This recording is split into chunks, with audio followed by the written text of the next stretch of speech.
Hello students, welcome to class of physics. Today in this video we are going to talk about syllabus and paper pattern for plus one physics, right? तो पूरे साल में हमें क्या पढ़ना है उससे रिलेटेड अगर ये जानने के सिलेबस क्या है हमारे पास, कौन कौन से चैप्टर्स हैं, बुक्स कौन सी फॉलो करनी है और एग्जामिनेशन का पैटर्न क्या है, तो बहुत आसान हो जाएगा हमें अपने गोल्स तक रीच करना. I hope you all are expecting excellent marks in physics. The excellence lies in knowing the particulars. तो आज का ये जो वीडियो है we are devoting it to discuss syllabus of plus one physics. So let's begin with our syllabus. As you can see on the board, we have total 10 units जिसके अंदर हमारे पास total कितने चैप्टर्स हैं? 14 chapters हैं, right? Let's discuss them one by one so that you may get familiar with their names and terms. शायद आपको ऐसा भी लगेगा कि इनमें से बहुत सारी चीजें आपने लोअर स्टैंडर्ड में कहीं ना कहीं सुनी हैं. Yes, they're gonna help you. आइए शुरू करते हैं. The unit 1 deals with physical world and measurement. बच्चों एक बात अभी से याद रखना कि physics is the science of measurement. अगर आपको फिजिक्स बहुत अच्छे से सीखनी है तो आपको मेजरमेंट्स लेना, उनको डिनोट करना, उनकी यूनिट्स, इन सब के बारे में आना चाहिए.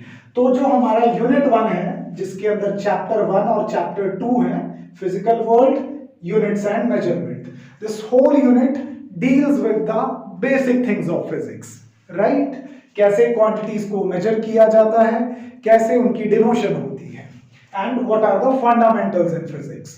तो बहुत इंटरेस्टिंग चैप्टर होने वाला है, right? Unit 2 is kinematics. Kinematics is the sub branch of a branch of physics known as mechanics. Kinematics में हम चीजों के मोशन के बारे में स्टडी करते हैं. Yes, you have done this chapter in your 9th standard. यहां पे ये चैप्टर और ज्यादा डिटेल्स में आ जाएगा, हालांकि बेसिक्स वही रहने वाले हैं.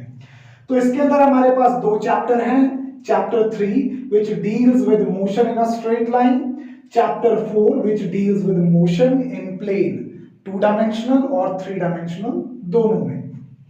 Unit 3 is laws of motion. इसमें हम मोशन के साथ साथ फोर्स के कॉन्सेप्ट्स पढ़ेंगे, राइट? इसके अंदर एक ही चैप्टर आता है हमारे पास, chapter 5 laws of motion. The next unit, that is unit 4, is going to be work, energy and power. इस यूनिट के अंदर हमारे पास एक ही चैप्टर है. The name of the chapter is same as that of unit. इसमें हम work की जो फिजिक्स की डेफिनेशन है, एनर्जी और पावर के कॉन्सेप्ट्स पढ़ेंगे. Next is unit 5 which deals with the motion of system of particles. System of particles का मतलब है कि एक झुंड हो पार्टिकल्स का, एक ग्रुप हो आपके पास, तो वो जब ग्रुप मूव करता है तो उसका मोशन कैसा होता है. And rigid body. The word rigid means hard which do not change its shape on applying force. तो रिजिड बॉडीज के बारे में और सिस्टम ऑफ पार्टिकल्स के मोशन के बारे में पढ़ने वाले हैं यूनिट 5 के अंदर. और इसके अंदर हमारे पास एक ही चैप्टर है, chapter 7, motion of system of particles and rigid body. Unit 6 is one of the most interesting units, that is gravitation. Basic आपने इसका 9th स्टैंडर्ड में भी पढ़ा है. यहाँ पे और ज्यादा डिटेल्स आएंगी. ग्रेविटेशन यूनिट के अंदर हमारे पास सिर्फ एक ही चैप्टर है, that is chapter 8 gravitation. The next unit that we come across is the lengthiest unit in physics. However, mechanical engineering में ये यूनिट सबसे इंपॉर्टेंट रहता है. The name of the unit is properties of bulk matter, right? इसके अंदर हमारे पास 3 chapters हैं. Chapter 8 mechanical properties of solids, जिसमें हम सॉलिड्स और उसकी कुछ मैकेनिकल प्रॉपर्टीज के बारे में पढ़ेंगे, उसकी स्ट्रेंथ, उसकी एलोंगेशन, ये सब चीजों के बारे में. Chapter 9 deals with the mechanical properties of liquids, right? And chapter 10 deals with the thermal properties of the matter. The word thermal means heat. तो हीट को लेके किसी मैटर की क्या क्या प्रॉपर्टीज हैं, इस चैप्टर के अंदर हम उसके बारे में डिस्कस करेंगे. As we move ahead, we come across the unit 8 thermodynamics. आपके लिए नया नाम हो सकता है, but you deals with this unit or you deal with the concepts in your daily life, right? So this is also going to be interesting. Chapter 11 thermodynamics, इसमें हम heat engine और उनकी डेवलपमेंट्स के बारे में पढ़ेंगे। कैसे आज हमने मैकेनिकल इंजीनियरिंग के थ्रू अपने मोटर व्हीकल्स को इतना ज्यादा इंप्रूव कर लिया। So we are going to talk about those things in unit 8। Then we come across unit 9, behavior of perfect gas and kinetic theory. Kinetic theory basically was a theory which deals with the study of the gas molecules, right? इसके अंदर एक ही chapter है, chapter 12, right? Name of the chapter is same as that of name of unit. Then we finally reach at last unit in +1 syllabus. The name of the unit is oscillations and waves. हमने काफी सारी types पढ़ी है motion की। जब कोई body एक mean position के about to and fro just like a pendulum और a swing in the park move करती है तो उसको हम ऑसिलेटरी मोशन बोलते हैं। तो इस यूनिट के अंदर हम ऑसिलेटरी मोशन के बारे में पढ़ेंगे और जब कोई पार्टिकल ऑसिलेशन में होता है तो उसके ऑसिलेशंस में होने से वेव्स पैदा होती हैं, उन वेव्स के बारे में पढ़ेंगे। That's all about the unit that we are going to deal in +1. दो टोटल 10 यूनिट है हमारे पास जिसके अंदर हमें 14 चैप्टर्स के साथ डील करना है, राइट? तो अभी आपके मन में आ रहा होगा कि which books we should follow. The best book to be followed is NCERT Physics. आपको NCERT बुक्स की इंपॉर्टेंस अपने 9th और 10th स्टैंडर्ड से ही पता है। So it's better if you go through this book first, क्योंकि इसमें एक्सप्लेनेशन पार्ट बहुत अच्छा होता है किसी भी टॉपिक का। Now you need some reference book जिसके थ्रू आप और ज्यादा प्रॉब्लम्स सॉल्व कर सको।